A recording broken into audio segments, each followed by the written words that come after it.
This occurs to me right now. This may be a foolish question. Given that real analysis needs to be revamped, in your eyes at least, Yes. then see, to me, this word beauty is misused not may it's an aesthetic word. It's a subjective word. So for me to say it's misused, who am I to say? Some people say string theory is beautiful. I think the word natural is more appropriate when it comes to string theory. However, beauty, I reserve for complex analysis. There's something about complex analysis that to me is absolutely beautiful, though unnatural, which is strange, but we can talk about that after. Let's assume that you share that. You know what I'm talking about when you say compared to real analysis, complex analysis is beautiful and simple. Now, does any of that beauty or simplicity get removed when we make this change from the real numbers to this more finite computational approach? Does anything... Oh, I don't think it does. I really don't think it does. But that's a little bit of an optimistic statement, because it does involve people having to go over things and go over all the traditional theories and say, well, how are we going to redo this? How are we going to state these things? How are we going to capture these ideas without assuming that we can do an infinite number of things? But I do believe that the intrinsic beauty of complex numbers complex number analysis will shine through in any case. Maybe it becomes more beautiful. Who knows? Yes, I believe it will become more beautiful, because the essential aspect of it will become clearer. See, complex analysis, in complex analysis, so-called analytic functions play a bigger role than they do in real analysis. So an analytic function is like the one I've been showing you on my scientific workplace, things that have power series, roughly. Okay. And in complex analysis, you have a lot of reasons to restrict yourself to analytic functions. They have all these remarkable properties. In real analysis, less so. And so in real analysis, there's often people use bump functions that have compact support, that they're so-called C infinity. That means they're smooth. Okay, they're still smooth, they're very nice, but they have compact support. And so these are sort of technical tools that are used, but they're not analytic. And so it means that we're kind of going beyond that pleasant polynomial aspect that was so attractive to Newton and to Euler and to Lagrange.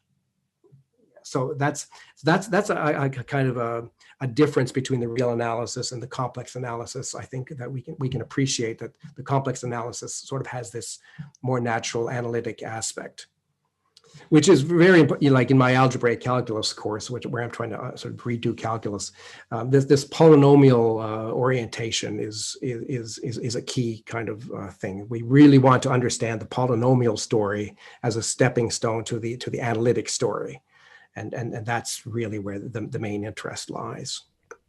Norman has an ability to make these abstruse topics extremely simple.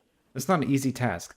So I believe I was looking at your algebraic topology course. Was it? Do you have a course in algebraic one where one of the first lessons were on cycles and so on?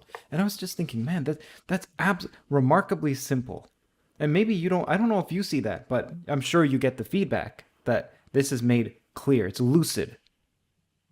Oh, well, thank you, Curt. Well, I think perhaps I can ascribe that to my relative simple-minded nature and my propensity to forget things. So in order for something to stick in my mind, I have to figure out kind of a simple way of thinking about it. There's benefits in not being too smart, actually, I think. That you have to kind of organize things so that you know where things are. You can't remember where things are, so you organize them so that they're in the right place. And somehow I think of mathematics a little bit like that. That our job is to organize stuff in natural ways so that things are easy to find, and so that everything is sort of natural, so you can sort of see what the next step is before you actually get there.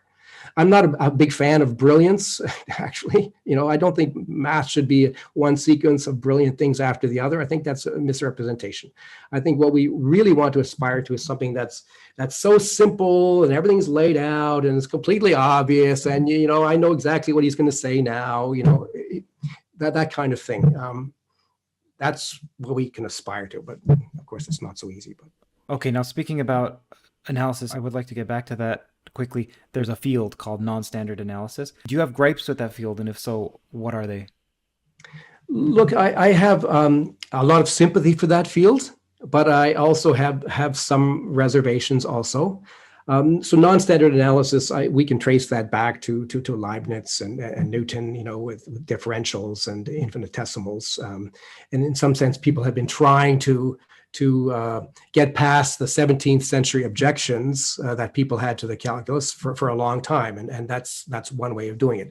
And I think that's actually quite an important thing to do, because physicists and engineers love to use differential kind of analysis.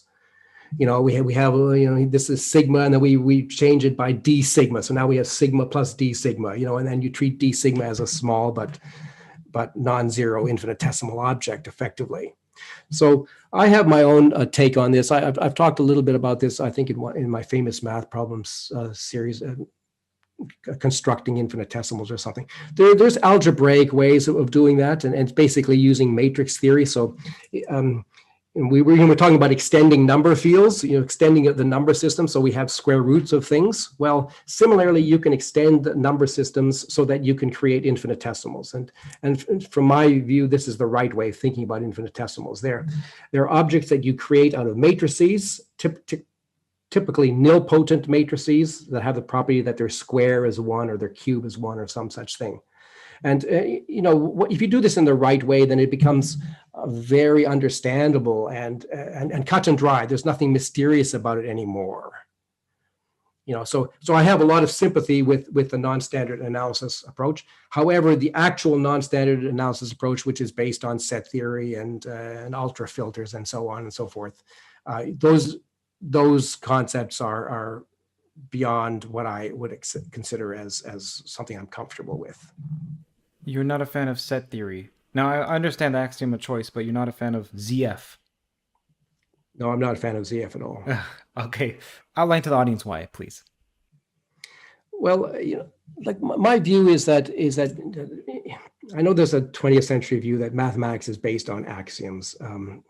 So this is something I talk about a lot, but I don't think mathematics should be based on axioms. What is an axiom? An axiom is an assumption. Okay, you're making some basic assumption about what you're studying, and in my view, that's not necessary. You don't need to make any assumptions. In fact, you shouldn't make any assumptions. Just the way a scientist should not, go out in the field and have a ready-made bunch of assumptions. One should be assumption-free, and one should observe carefully, and one should be very clear about definitions. Okay, that's really important. But I don't think there's any need to make assumptions. That's just representing some kind of fundamental confusion. Now, admittedly, you have to start somewhere. So, there has to be some initial discussion as to how to set things up initially. And I think the sensible thing these days is to start with the arithmetic of natural numbers. That's, I think, more or less the consensus. That's a reasonable place to start. But we don't need set theory for that. Set theory is a very attractive branch of combinatorics, as far as I'm concerned. There's combinatorics, and there's sort of data structures, and in data structures there's set theory, there's multi-set theory, there's list theory, there's ordered set theory. So there's these different, just another kind of data collection that we can manipulate and utilize for our constructions. But this idea that it's somehow the foundation of mathematics, that we should be, framing everything in terms of that, that's just not the way it happens. If you look at modern papers, you'll see that they don't actually reference ZF. Almost nobody does that. It's more a kind of, when philosophers press us, we say, okay, well, look, we believe in ZF. Now leave us alone. There's one example in physics that I know of where the axiom of choice is used. There might be multiple, but I think it's to say that a module has a basis, and I forget exactly what. Yeah, the axiom of choice plays a very special role. The axiom of choice is basically an embodiment of that very principle that I said that we should avoid, namely this conceit that we are able to do an infinite number of things. You're not able to do an infinite number of things, so there's no point in pretending. But the axiom of choice, puts the finger on it and says, let us all officially pretend that we can do an infinite number of independent things. Everybody agreed? Okay, we're all agreed. Okay, now that allows you to do all kinds of things, but do in quotes. You're not actually doing them. You're talking about things. Because you still can't do an infinite number of things. You can talk about it. That's all. So anything that's based on the axiom of choice is, in my view, highly suspect. And unfortunately, that there's quite a lot of that floating around. What do you make of Penrose's argument against the computational nature of reality? He's a huge fan of the real numbers and continuity. And I believe, I emailed Ed Witten prior to this, and I said, what do you think of ultrafinitism and Norman Wildberger's views? And I sent him a video. And he basically said he doesn't concern himself with this. Okay, so people like Penrose concern himself and decide in favor of real numbers. People like Ed Witten say, I'm not even concerned about it. So why do you think it is that some of the greatest physicists in particular, these are only physicists that I'm outlining, though Ed borders on the mathematician side, why do you think they don't pay attention to the issues that you're raising? I think for a very good reason, and I don't blame them one iota, because when we're considering go back to an infinite decimal, right? To a physicist, every single decimal digit is 1/10 the size of the previous one. We're going in scale. So as you march down the sequence of decimals, those entries are becoming less and less important to the actual role that number is playing in whatever you're looking at. It's the first digits which are most important, and then their importance decreases as we go on. And so by the time we were down to the 30th decimal digit, we are no longer interested in what that 31st digit is. It just doesn't interest us. And any questions about whether these decimal digits go on to infinity or not is to a physicist completely irrelevant, because it's not going to affect them in any fashion whatsoever. So the physicist is quite happy to play along and use E and pi and so on, but they'll just immediately truncate them and use some finite decimal approximation to solve whatever problem they're working on. So it's to a physicist a philosophical point.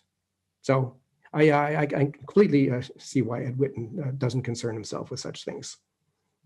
Yeah, and that was what you're outlining is my view, in that even theoretical physicists are practical in a sense where they don't care too much about whether or not E is real. They care about whether or not it allows them to predict something. Now, I know theoretical you can excoriate physicists for saying, well, string theory doesn't predict anything. Forget about that. So I was viewing the reals and continuity, etc., as almost like I mentioned, like an architecture. An architect designs a building. It's a design tool. And then we know that later we're going to approximate it. It allows us to simply calculate. So you're saying your problems aren't with them. Your problems are mainly with the pure mathematicians who believe. Oh, absolutely. Absolutely. I think applied as long as it's not physicists. You just carry on. You're doing great. I think applied mathematics is going from strength to strength. It's pure mathematics that has the serious problems. I see. Yeah, absolutely.